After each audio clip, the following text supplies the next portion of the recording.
wabarakatuh. Perkenalkan, nama saya Faisal Hermawan dari kelas D4 1A Teknik Radiodiagnostik dan Radioterapi. Di sini saya akan menjelaskan tentang ciri-ciri atau gejala orang yang terkena PPOK. Apa itu PPOK? PPOK atau penyakit paru obstruktif kronis adalah penyakit saluran napas yang ditandai dengan penyumbatan saluran udara sehingga seseorang yang terkena PPOK akan kesulitan untuk bernapas. PPOK merupakan penyakit yang bersifat lambat, artinya seseorang yang terkena PPOK semakin lama dia menderita maka keadaannya akan semakin memburuk.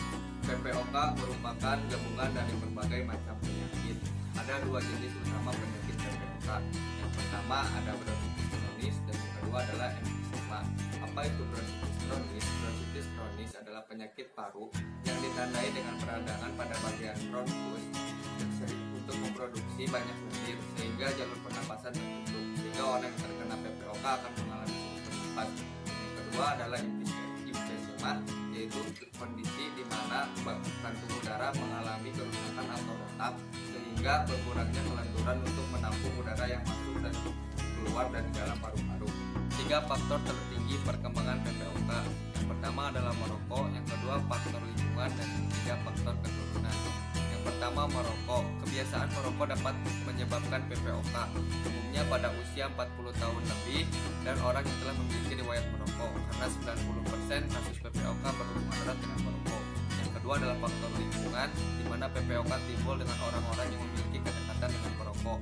Yang ketiga, faktor keturunan, di mana faktor keturunan dapat menimbulkan dari PPOK adalah batuk yang berkepanjangan atau kronis yang disertai dengan lendir atau lendir dan dahak yang disusul dengan sulit bernapas, kesulitan bernapas akibat kegiatan fisik.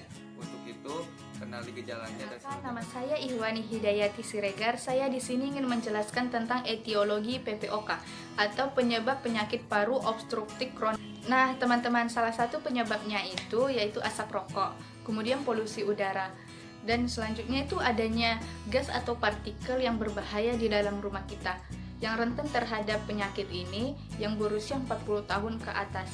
Kemudian memiliki keluarga riwayat penyakit PPOK dan gangguan pernapasan seperti asma, pilek, flu, pneumonia juga sangat rentan terhadap penyakit PPOK.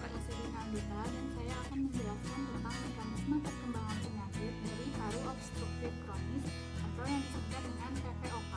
Jadi, pada batang tenggorokan, saluran pernafasan terbagi menjadi 2, yang masing-masing menuju ke paru-paru kiri dan kanan.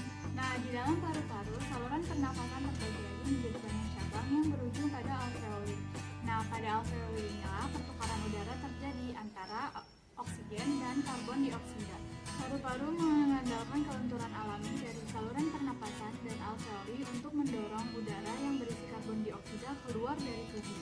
Saat seseorang mengalami PPOK, maka saluran pernapasan maupun alveoli dan seluruh cabang pernapasannya menjadi tidak lentur lagi, sehingga sulit untuk mengeluarkan udara dari tubuh. Selain itu, saluran pernapasan juga menjadi bengkak dan menyempit serta memproduksi banyak dahak. Akibatnya, karbon dioksida tidak bisa dikeluarkan dengan baik dan pasokan oksigen menjadi. Saya Devi Putriani Wisma. Di sini saya akan menjelaskan tentang manifestasi klinis pada penyakit paru obstruktif kronis.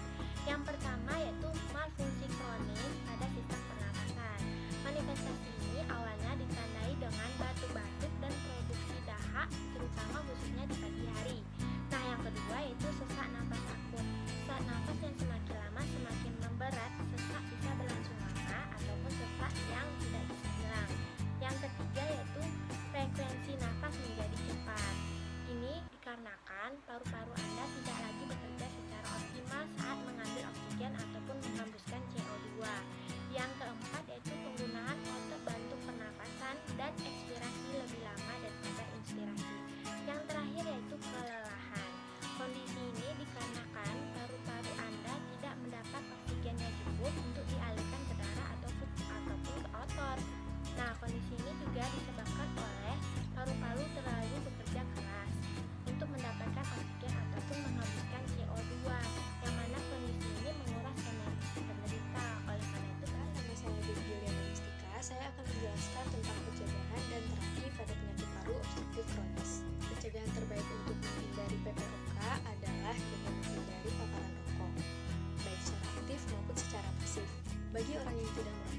disarankan untuk tidak mencoba rokok dan menghindari paparannya. Sedangkan bagi perokok, cara terbaik untuk menghindari PPOK adalah dengan berhenti merokok.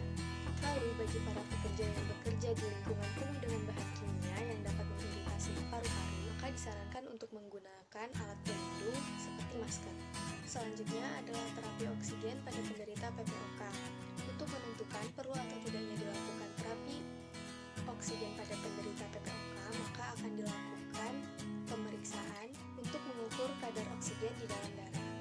Jika hasil tes menunjukkan kadar oksigen di dalam darah rendah, maka dokter akan merekomendasikan untuk dilakukan terapi oksigen. Sebagian pasien mungkin hanya membutuhkan beberapa minggu saja, dan terapi dapat dihentikan ketika tidak ada keluhan lagi dari penderita PPOK. Namun jika kondisi pasien sudah terlalu parah, terapi oksigen mungkin perlu dilakukan seumur hidup. Terapi oksigen memerlukan penanganan yang tepat, untuk itu dibutuhkan rekomendasi dan pengawasan dari dokter untuk menghindari hal-hal yang tidak diinginkan. Terima kasih sudah menonton video ini. Jangan lupa like, comment, subscribe. Semoga video ini bermanfaat untuk teman-teman semua.